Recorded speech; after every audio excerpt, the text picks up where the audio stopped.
Hello friend, स्वागत है आपका अपने चैनल आज क्लास में। आज की इस वीडियो में सभी विषयों का रिवीजन करेंगे और इस वीडियो में सभी विषयों से काफ़ी महत्वपूर्ण 50 ऑब्जेक्टिव प्रश्न लिया गया है। और ये जो 50 ऑब्जेक्टिव प्रश्न है ये आपके फाइनल बोर्ड परीक्षा के लिए काफ़ी महत्वपूर्ण है और आपका फाइनल बोर्ड परीक्षा काफ़ी नज़दीक है, तो आपको रिवीजन करना काफ़ी ज़रूरी है। तो एक भी प्रश्न आप लोग स्किप मत कीजिएगा, वीडियो को प्लीज़ आप लोग शुरू से लेके अंत तक देखिएगा। और चैनल को अभी तक आप सब्सक्राइब नहीं किए हैं तो चैनल को सब्सक्राइब कर लीजिएगा। और सब्सक्राइब करने के बाद एक बेल आइकन आता है तो बेल आइकन को दबा के ऑल पे कर लीजिएगा, ताकि जब भी लाइव क्लास हो तो आपके पास नोटिफिकेशन पहुंचता रहे।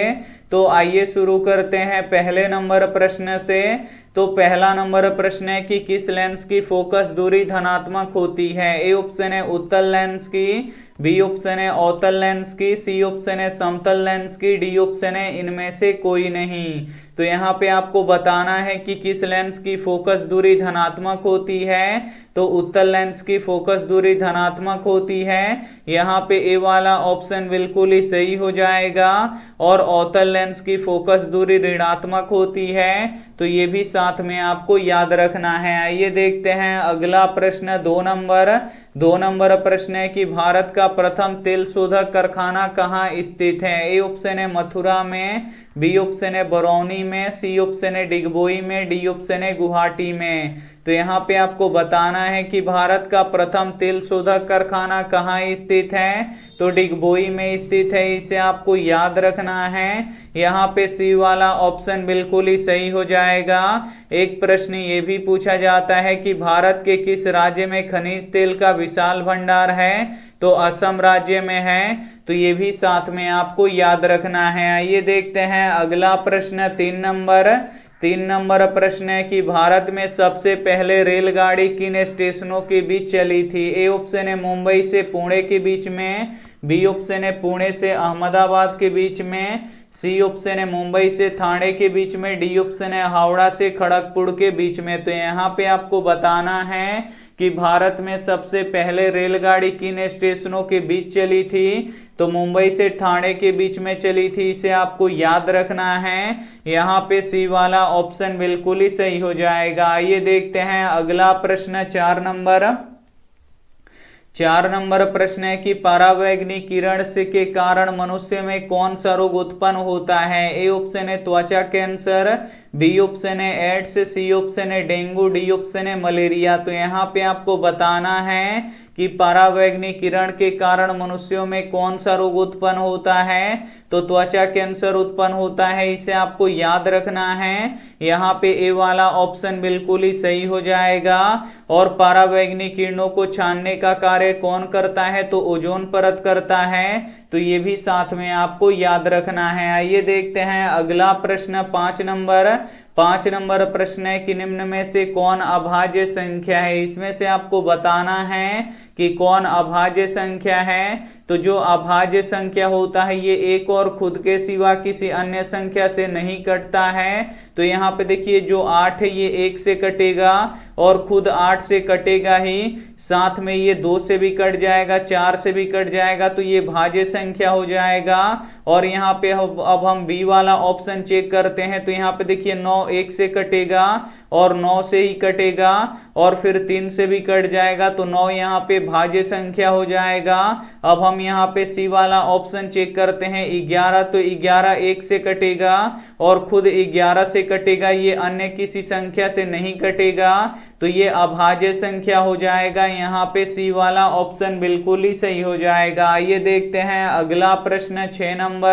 6 नंबर प्रश्न है कि सर्च लाइट का परावर्तक सतह होता है। ए ऑप्शन है उत्तल दर्पण का, बी ऑप्शन है अवतल दर्पण का, सी ऑप्शन है समतल दर्पण का, डी ऑप्शन है उत्तल लेंस का। तो यहाँ पे आपको बताना है कि सर्च लाइट का परावर्तक सतह होता है। तो सर्च लाइट का परावर्तक सतह अवतल दर्पण का होता है, इसे आपको याद रखना है। यहाँ पे बी वाला ऑप्शन बिल्कुल ही सही हो जाएगा। और जो अवतल दर्पण होता है ये बड़ा प्रतिबिंब बनाता है और अवतल दर्पण का उपयोग हम हजामत बनाने में करते हैं, तो ये भी साथ में आपको याद रखना है। और उत्तल दर्पण का उपयोग मोटर गाड़ी के साइड मिरर के रूप में होता है, तो ये भी साथ में आपको याद रखना है। आइए देखते हैं अगला प्रश्न 7 नंबर प्रश्न है कि विद्युत आवेश का एसआई मात्रक होता है। ए ऑप्शन है किलोवाट घंटा, बी ऑप्शन है कूलाम्ब, सी ऑप्शन है ओम मीटर, डी ऑप्शन है वोल्ट। तो यहाँ पे आपको बताना है कि विद्युत आवेश का एसआई मात्रक होता है, तो विद्युत आवेश का एसआई मात्रक कूलाम्ब होता है। यहाँ पे बी वाला ऑप्शन बिल्कुल ही सही हो जाएगा। और कूलाम्ब को सी से सूचित करते हैं, तो ये भी साथ में आपको याद रखना है। और प्रतिरोधकता का एसआई मात्रक ओम मीटर होता है, तो ये भी साथ में आपको याद रखना है। आइए देखते हैं अगला प्रश्न 8 नंबर प्रश्न है कि किस देश ने सिविल सेवा परीक्षा की शुरुआत की। ए ऑप्शन है भारत ने, बी ऑप्शन है नेपाल ने, सी ऑप्शन है चीन ने, डी ऑप्शन है जापान ने। तो यहाँ पे आपको बताना है कि किस देश ने सिविल सेवा परीक्षा की शुरुआत की, तो चीन ने किया, इसे आपको याद रखना है। यहाँ पे सी वाला ऑप्शन बिल्कुल ही सही हो जाएगा। और सबसे पहले कागज का आविष्कार किस देश में हुआ, तो चीन में ही हुआ, तो ये भी साथ में आपको याद रखना है। आइए देखते हैं अगला प्रश्न 9 नंबर प्रश्न है कि मानचित्र में सफेद रंग किस आकृति को दर्शाता है। ए ऑप्शन है पर्वत को, बी ऑप्शन है पठार को, सी ऑप्शन है हिमछादित शिखर को, डी ऑप्शन है मैदान को। तो यहाँ पे आपको बताना है कि मानचित्र में सफेद रंग किस आकृति को दर्शाता है, तो हिमछादित शिखर को दर्शाता है, इसे आपको याद रखना है। यहाँ पे सी वाला ऑप्शन बिल्कुल ही सही हो जाएगा। एक प्रश्न ये भी पूछा जाता है कि मानचित्र में हरा रंग किस आकृति को दर्शाता है, तो मैदानी आकृति को दर्शाता है, तो ये भी साथ में आपको याद रखना है। आइए देखते हैं अगला प्रश्न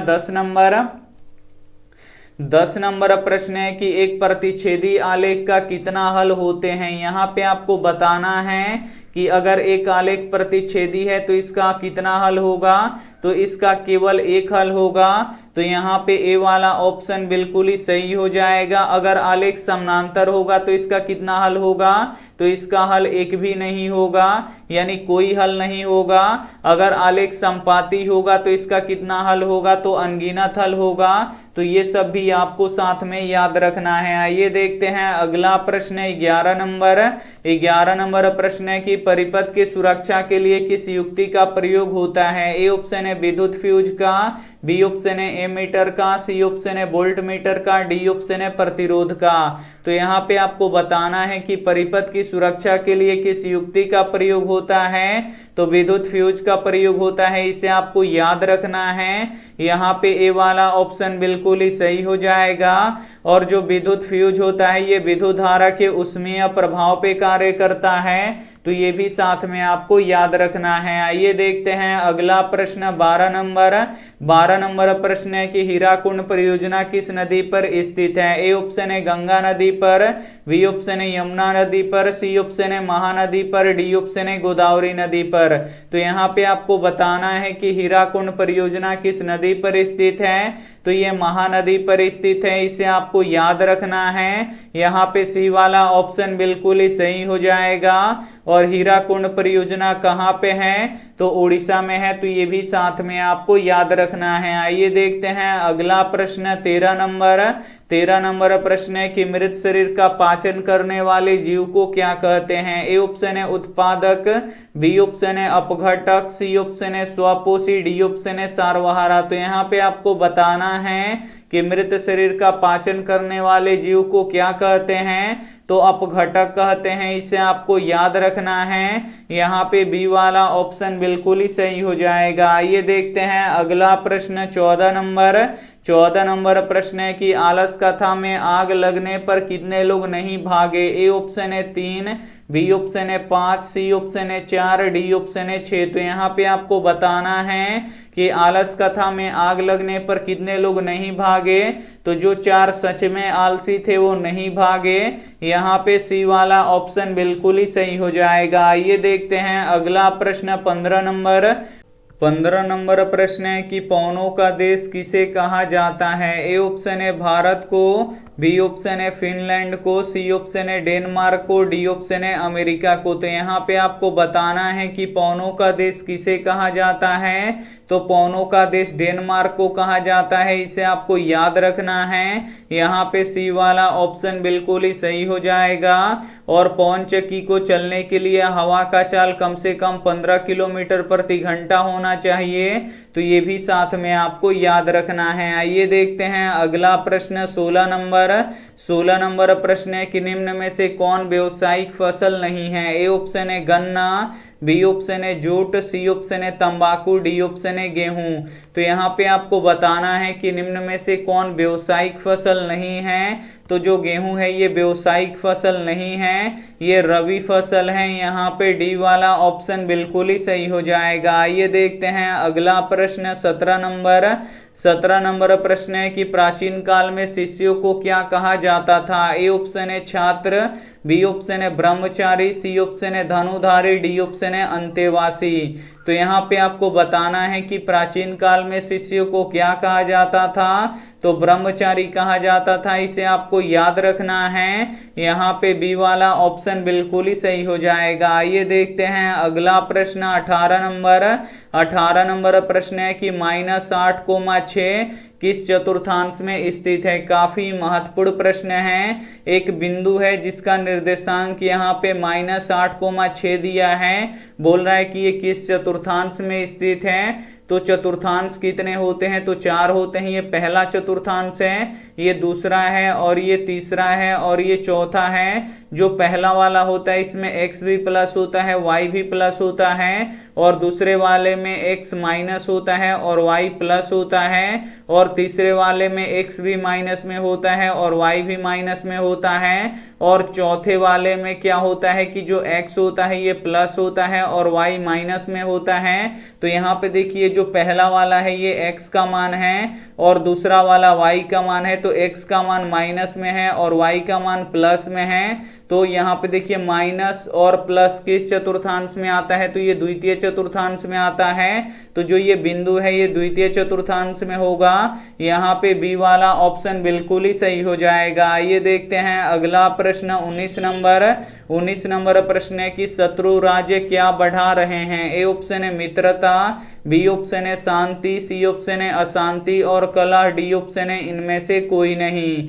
तो यहाँ पे आपको बताना है कि शत्रु राज्य क्या बढ़ा रहे हैं, तो अशांति और कलह बढ़ा रहे हैं, इसे आपको याद रखना है। यहाँ पे सी वाला ऑप्शन बिल्कुल ही सही हो जाएगा। ये देखते हैं अगला प्रश्न 20 नंबर प्रश्न है कि भारत में उत्पादित प्रत्यावर्ती धारा की आवृत्ति कितनी होती है। ए ऑप्शन है 50 हर्ट्ज, बी ऑप्शन है 60 हर्ट्ज, सी ऑप्शन है 100 हर्ट्ज, डी ऑप्शन है 80 हर्ट्ज। तो यहाँ पे आपको बताना है कि भारत में उत्पादित प्रत्यावर्ती धारा की आवृत्ति कितनी होती है। तो 50 हर्ट्ज होती है, इसे आपको याद रखना है। यहाँ पे ए वाला ऑप्शन बिल्कुल ही सही हो जाएगा। आइए देखते हैं अगला प्रश्न 21 नंबर प्रश्न है कि पारादीप बंदरगाह किस राज्य में स्थित है। ए ऑप्शन है कांडला में, बी ऑप्शन है चेन्नई में, सी ऑप्शन है उड़ीसा में, डी ऑप्शन है कोलकाता में। तो यहाँ पे आपको बताना है कि पारादीप बंदरगाह किस राज्य में स्थित है। तो ये उड़ीसा में स्थित है, इसे आपको याद रखना है।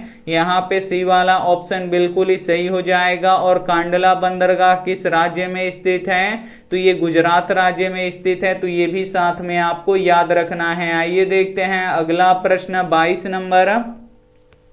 22 नंबर प्रश्न है कि यदि थीटा बराबर 30 डिग्री हो तो 2 cos 2 थीटा का मान ज्ञात करें। काफी महत्वपूर्ण प्रश्न है। यहाँ पे थीटा बराबर 30 डिग्री दिया है, तो 2 cos यहाँ पे 2 थीटा का मान आपको निकालना है। तो इसका मान कैसे निकलेगा, तो यहाँ पे थीटा का मान रख दीजिए। थीटा का मान कितना है, 30 डिग्री है, तो हम यहाँ पे थीटा का मान यहाँ पे हम 30 डिग्री रख देंगे।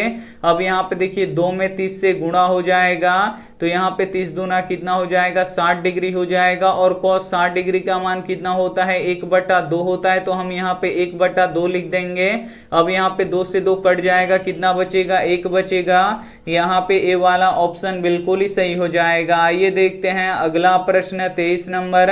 23 नंबर प्रश्न है कि महान से भी महान क्या है। ए ऑप्शन है आत्मा, बी ऑप्शन है देवता, सी ऑप्शन है ऋषि, डी ऑप्शन है दानव। तो यहाँ पे आपको बताना है कि महान से भी महान क्या है, तो आत्मा है। यहाँ पे ए वाला ऑप्शन बिल्कुल ही सही हो जाएगा। एक प्रश्न ये भी पूछा जाता है कि सूक्ष्म से भी सूक्ष्म क्या है, तो आत्मा है, तो ये भी साथ में आपको याद रखना है। आइए देखते हैं अगला प्रश्न 24 नंबर।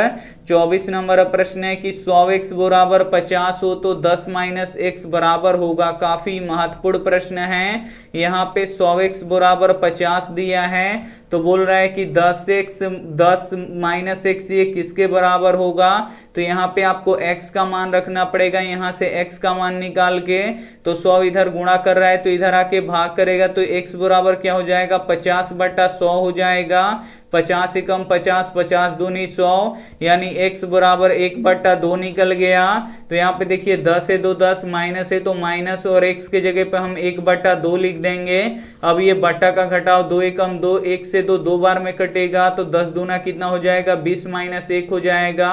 तो 20 में से 1 घटेगा, तो यहाँ पे 19/2 हो जाएगा। यहाँ पे ए वाला ऑप्शन बिल्कुल ही सही हो जाएगा। आइए देखते हैं अगला प्रश्न 25 नंबर।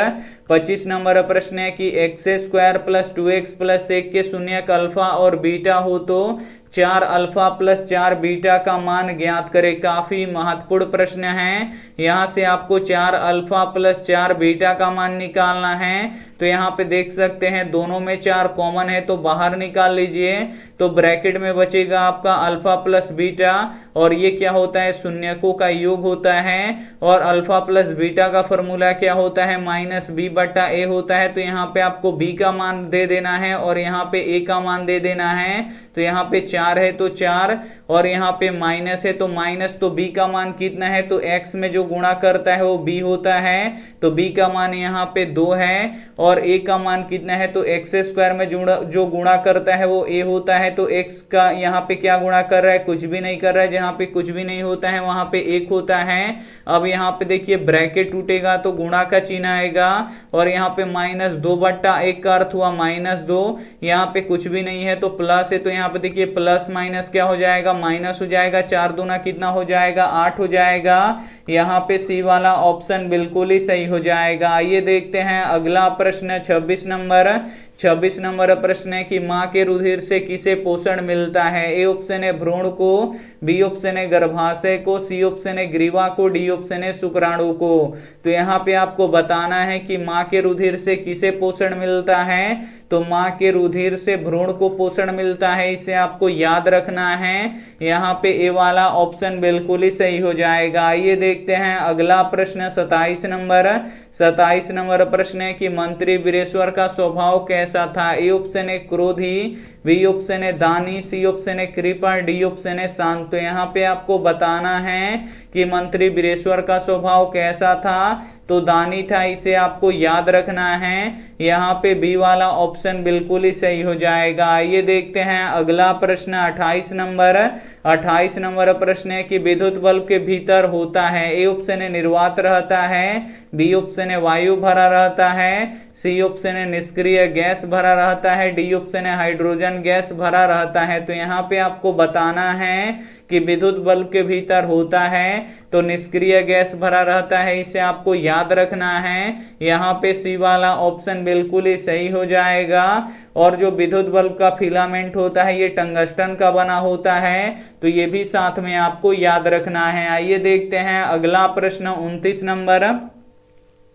29 नंबर प्रश्न है कि किसी भी उदासीन विलयन का पीएच मान कितना होता है। ए ऑप्शन है 5, बी ऑप्शन है 7, सी ऑप्शन है 14, डी ऑप्शन है 0। तो यहाँ पे आपको बताना है कि किसी भी उदासीन विलयन का पीएच मान कितना होता है, तो 7 होता है। यहाँ पे बी वाला ऑप्शन बिल्कुल ही सही हो जाएगा। और अम्लीय विलयन का पीएच मान 0 से 7 के बीच में होता है और क्षारीय विलयन का पीएच मान 7 से 14 के बीच में होता है, तो ये भी साथ में आपको याद रखना है। आइए देखते हैं अगला प्रश्न 30 नंबर। 30 नंबर प्रश्न है कि विद्युत धारा उत्पन्न करने वाली युक्ति को क्या कहते हैं। ए ऑप्शन है जनित्र, बी ऑप्शन है गैल्वेनोमीटर, सी ऑप्शन है एमीटर, डी ऑप्शन है मोटर। तो यहाँ पे आपको बताना है कि विद्युत धारा उत्पन्न करने वाली युक्ति को क्या कहते हैं। तो विद्युत धारा उत्पन्न करने वाली युक्ति को जनित्र कहते हैं, इसे आपको याद रखना है। यहाँ पे ए वाला ऑप्शन बिल्कुल ही सही हो जाएगा।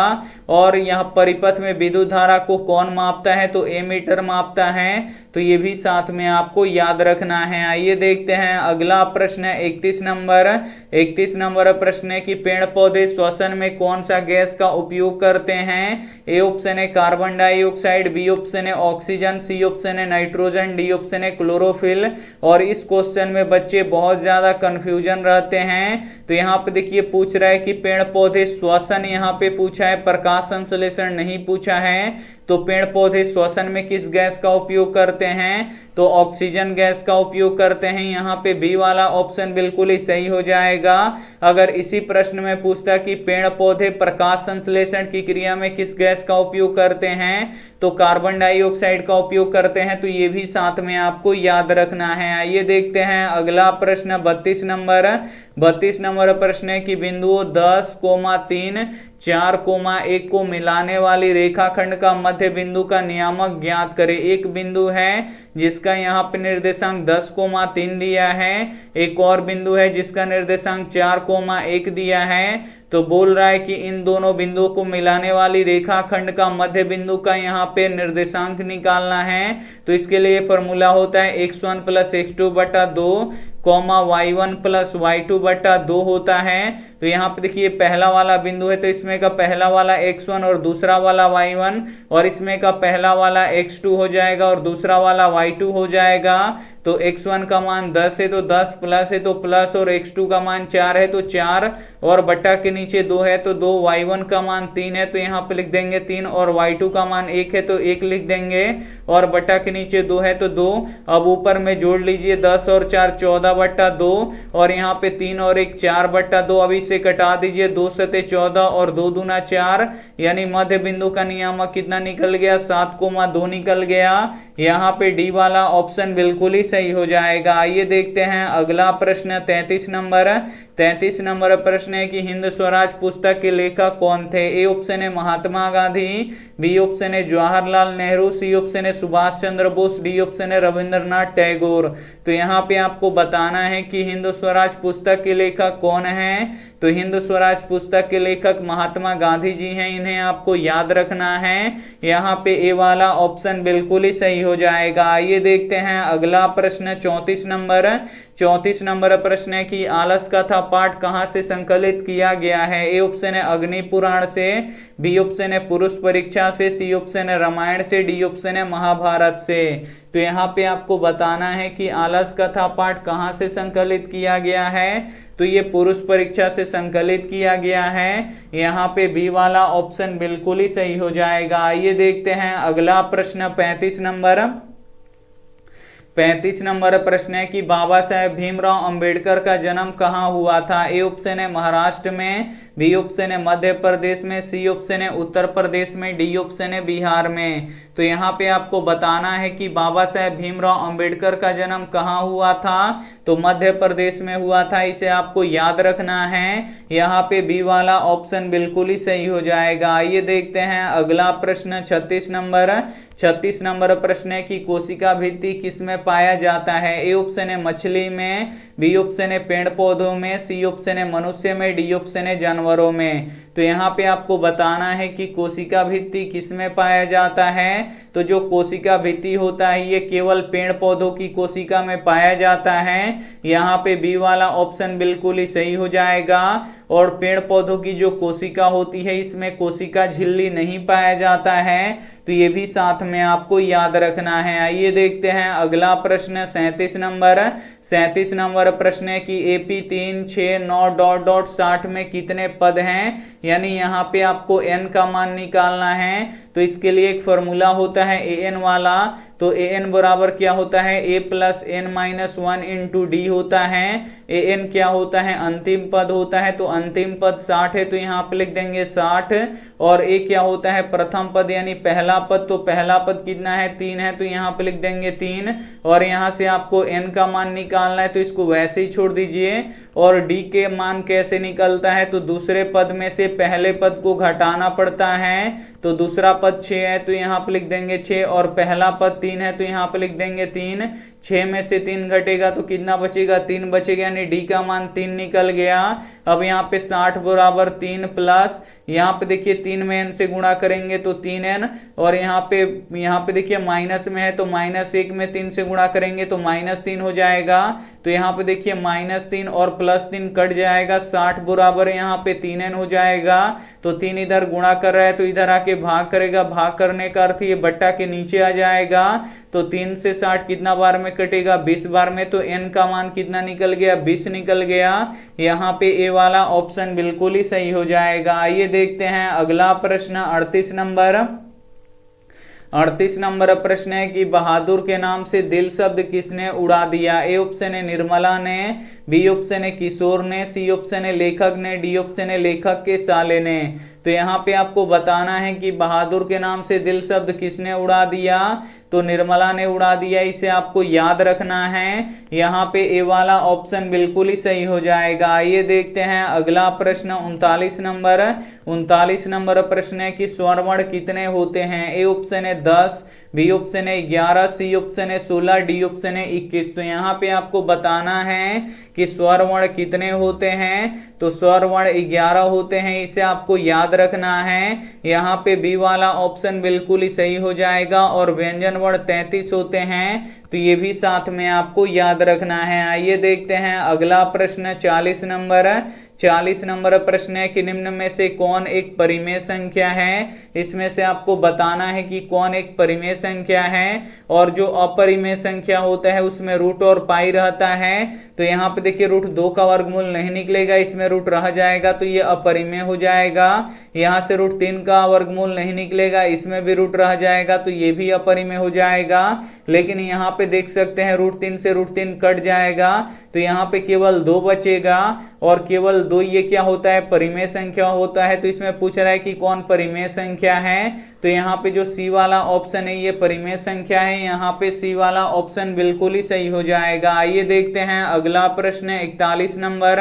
41 नंबर प्रश्न है कि गुटेनबर्ग ने सबसे पहले किस पुस्तक की छपाई की। ए ऑप्शन है कुरान की, बी ऑप्शन है गीता की, सी ऑप्शन है रामायण की, डी ऑप्शन है बाइबिल की। तो यहाँ पे आपको बताना है कि गुटेनबर्ग ने सबसे पहले किस पुस्तक की छपाई की, तो बाइबिल की छपाई की, इसे आपको याद रखना है। यहाँ पे डी वाला ऑप्शन बिल्कुल ही सही हो जाएगा। और गुटेनबर्ग का जन्म किस देश में हुआ था, तो जर्मनी में हुआ था, तो ये भी साथ में आपको याद रखना है। आइए देखते हैं अगला प्रश्न 42 नंबर। 42 नंबर प्रश्न है कि आत्महत्या की थैली के नाम से किसे जानते हैं। ए ऑप्शन है लाइसोसोम को, बी ऑप्शन है नेफ्रॉन को, सी ऑप्शन है वृक्क को, डी ऑप्शन है दिल को। तो यहाँ पे आपको बताना है कि आत्महत्या की थैली के नाम से किसे जानते हैं, तो लाइसोसोम को जानते हैं, इसे आपको याद रखना है। और यहाँ पे एक प्रश्न ये भी पूछा जाता है कि कोशिका का ऊर्जागिरी के नाम से किसे जानते हैं, तो माइटोकॉन्ड्रिया को जानते हैं, तो ये भी साथ में आपको याद रखना है। आइए देखते हैं अगला प्रश्न 43 नंबर कि दधीची के हड्डी से क्या बना था। ए ऑप्शन है तलवार, बी ऑप्शन है त्रिशूल, सी ऑप्शन है इंद्र का वज्र, डी ऑप्शन है तीर धनुष। तो यहाँ पे आपको बताना है कि दधीची के हड्डी से क्या बना था, तो इंद्र का वज्र बना था। यहाँ पे सी वाला ऑप्शन बिल्कुल ही सही हो जाएगा। आइए देखते हैं अगला प्रश्न 44 नंबर। 44 नंबर प्रश्न है कि निम्नलिखित शब्द में से कौन सा समूहवाचक संज्ञा है। इसमें से जो शब्द दिया है इसमें से आपको बताना है कि कौन समूहवाचक संज्ञा है। तो समूहवाचक संज्ञा किसे कहते हैं, जिससे पूरा समूह का बोध होता है। तो जो सभा होता है इसमें बहुत सारे लोग होते हैं, समूह में लोग होते हैं, तो यहाँ पे सभा समूहवाचक संज्ञा है। तो यहाँ पे सी वाला ऑप्शन बिल्कुल ही सही हो जाएगा। आइए देखते हैं अगला प्रश्न 45 नंबर। 45 नंबर प्रश्न है कि उपचयन वह प्रक्रिया है जिसमें ए ऑप्शन है ऑक्सीजन का योग होता है, बी ऑप्शन है ऑक्सीजन का ह्रास होता है, सी ऑप्शन है इलेक्ट्रॉन का योग होता है, डी ऑप्शन है इलेक्ट्रॉन का वियोग होता है। तो यहाँ पे आपको बताना है कि उपचयन वह प्रक्रिया है जिसमें तो ऑक्सीजन का योग होता है, इसे आपको याद रखना है। यहाँ पे ए वाला ऑप्शन बिल्कुल ही सही हो जाएगा। आइए देखते हैं अगला प्रश्न 46 नंबर। 46 नंबर प्रश्न है कि समीकरण x प्लस 2y बराबर 9 में यदि x बराबर 1 हो तो y का मान ज्ञात करें। यहाँ पे एक समीकरण दिया है x प्लस 2y बराबर 9 और यहाँ पे x बराबर 1 दिया है। तो बोल रहा है कि यहाँ से y का मान निकालिए। तो यहाँ पे x का मान रख दीजिए, x का मान 1 है और यहाँ पे 2y बराबर 9 है। 1 को उधर भेज दीजिए तो 1 इधर जोड़ रहा है तो बराबर के उधर जाके घटा देगा। तो यहाँ पे देखिए 9 में से 1 घटेगा तो 8 बचेगा और यहाँ पे 2 गुणा कर रहा है तो इधर जाके भाग करेगा। भाग करने का अर्थ ये बट्टा के नीचे चला जाएगा और 2 से 8 ये 4 बार में कटेगा तो y बराबर कितना निकल गया, 4 निकल गया। यहाँ पे सी वाला ऑप्शन बिल्कुल ही सही हो जाएगा। आइए देखते हैं अगला प्रश्न 47 नंबर। 47 नंबर प्रश्न है कि हाथ मलना मुहावरे का सही अर्थ क्या है। ए ऑप्शन है पछताना, बी ऑप्शन है दुखी होना, सी ऑप्शन है मांग करना, डी ऑप्शन है पीछे रहना। तो यहाँ पे आपको बताना है कि हाथ मलना मुहावरे का सही अर्थ क्या है। तो पछताना है, इसे आपको याद रखना है। यहाँ पे ए वाला ऑप्शन बिल्कुल ही सही हो जाएगा। आइए देखते हैं अगला प्रश्न 48 नंबर। 48 नंबर प्रश्न है कि बिहार में पंचायती राज व्यवस्था का कार्यकाल कितने वर्ष का होता है। ए ऑप्शन है 4, बी ऑप्शन है 5, सी ऑप्शन है 6, डी ऑप्शन है 7। तो यहाँ पे आपको बताना है कि बिहार में पंचायती राज व्यवस्था का कार्यकाल कितने वर्षों का होता है। तो 5 वर्षों का होता है। यहाँ पे बी वाला ऑप्शन बिल्कुल ही सही हो जाएगा। आइए देखते हैं अगला प्रश्न 49 नंबर। 49 नंबर प्रश्न है कि जालियांवाला बाग हत्याकांड के उपरांत जांच के लिए किस समिति का गठन किया गया था। ए ऑप्शन है डायर समिति, बी ऑप्शन है चेम्सफोर्ड समिति, सी ऑप्शन है हंटर समिति, डी ऑप्शन है यहाँ पे जालिया समिति। तो यहाँ पे आपको बताना है कि जालियांवाला बाग हत्याकांड की जांच के लिए किस समिति का गठन किया गया था। तो हंटर समिति का गठन किया गया था। यहाँ पे सी वाला ऑप्शन बिल्कुल ही सही हो जाएगा। आइए देखते हैं अंतिम प्रश्न 50 नंबर। 50 नंबर प्रश्न है कि 100 का अभाज्य गुणनखंड क्या होगा। तो यहाँ पे 100 का अभाज्य गुणनखंड कर लीजिए। 2 से 50 बार में कटेगा और 2 से ये 25 बार में कटेगा और ये 5 से यहाँ 5 से 25 5 बार में कट जाएगा। तो 2 कितना बार आया है, 2 बार आया है तो 2 के पावर 2 और 5 भी कितना बार आया है, 2 बार आया है तो 2 के पावर यहाँ पे 5 के पावर 2। तो यहाँ पे देखिए जो ए वाला ऑप्शन है ये बिल्कुल ही सही हो जाएगा। और ये रहा आपके लिए होमवर्क प्रश्न। इसका जवाब आपको कमेंट बॉक्स में देना है कि सेन साहब की आंखों का तारा कौन था। ए ऑप्शन है मदन, बी ऑप्शन है कार, सी ऑप्शन है खोखा, डी ऑप्शन है खोखी। तो जो भी ऑप्शन आपको सही लगे वो आप हमें कमेंट करके जरूर बताइएगा। वीडियो को लाइक नहीं किए तो वीडियो को लाइक कीजिए, अपने दोस्तों के पास इस वीडियो को जरूर शेयर कीजिए और चैनल को अभी तक आप सब्सक्राइब नहीं किए हैं तो चैनल को सब्सक्राइब कीजिए। Thank you for watching. मिलते हैं अगले वीडियो में, तब तक अपना ध्यान रखिए, मन लगा के पढ़ाई कीजिए। Take care and bye.